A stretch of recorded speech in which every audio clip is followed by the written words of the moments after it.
So this one from Otto. This guy says, okay, let's discuss the moment about Paygetty, which you've called forward movement. In April, Paygetty started providing trading for DAG to Bitcoins. The price was the same €1 DAG the investors have paid for their DAGs converted to BTC in the current Bitcoin price. Day after day, the site has today's limit been exhausted signs on it. So trading was not possible. So the trading on the actual Paygetty website, it seemed to hit a wall on every single day, and saying today's limit has been exhausted. Then on April 30th, the limits were removed, and instantly the price dropped. So those today's limits had been exhausted. What they were doing is someone obviously had some sort of small setup to sort of limit the flow of sales.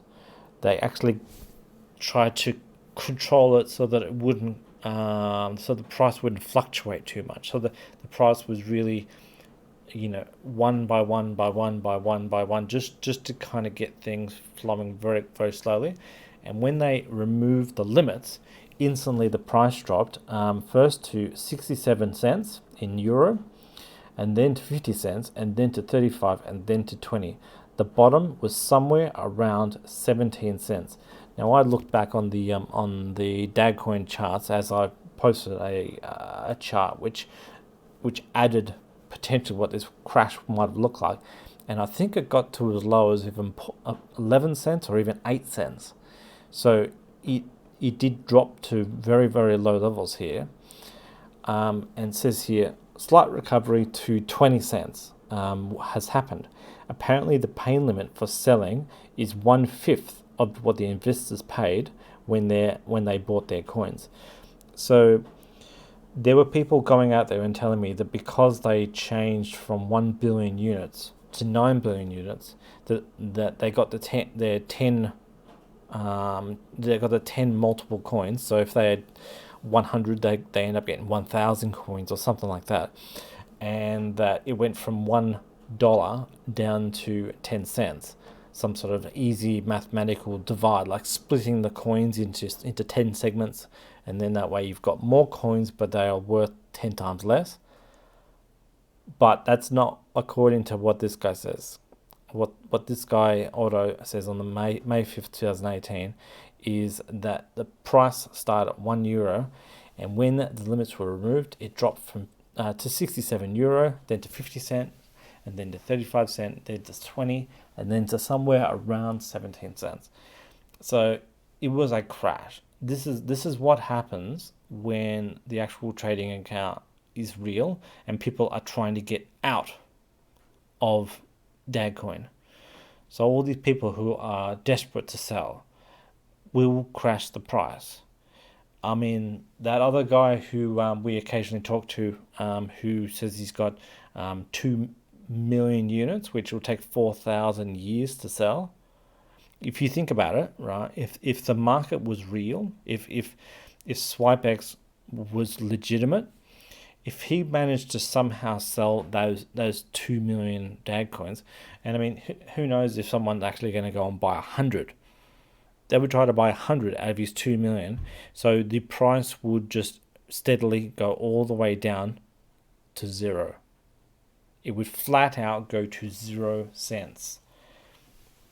If he was trying to sell all 2 million and he can only sell 100, that the price of each Dagcoin sale will steadily go down lower and lower and lower and lower and lower until it turns into nothing. And then like the last 1 cent will be able to buy 10,000 DAG, for instance, because when the value drops, the value of each coin drops. So your euro can buy more DAG when it gets down the bottom.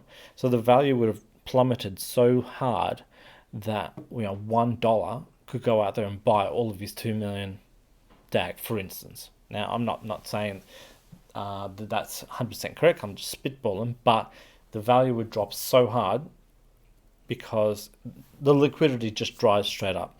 Liquidity is where there's enough sellers to match the amount of buyers.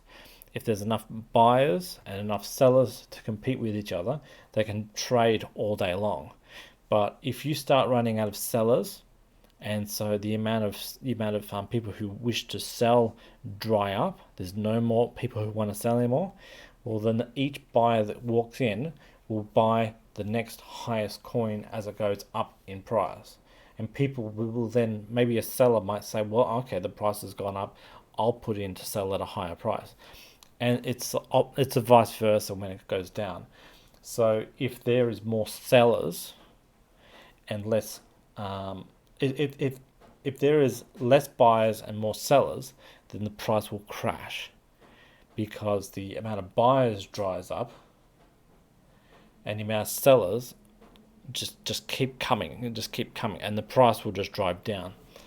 So that's what would have happened here. So that's why it crashed. And as far as I'm concerned, we see people on Facebook all the time trying to sell their DAGs for 1 cent, and I'm assuming those trades are going on. I don't 100% know, but everyone seems to be trying to sell their DAG for 1 cent.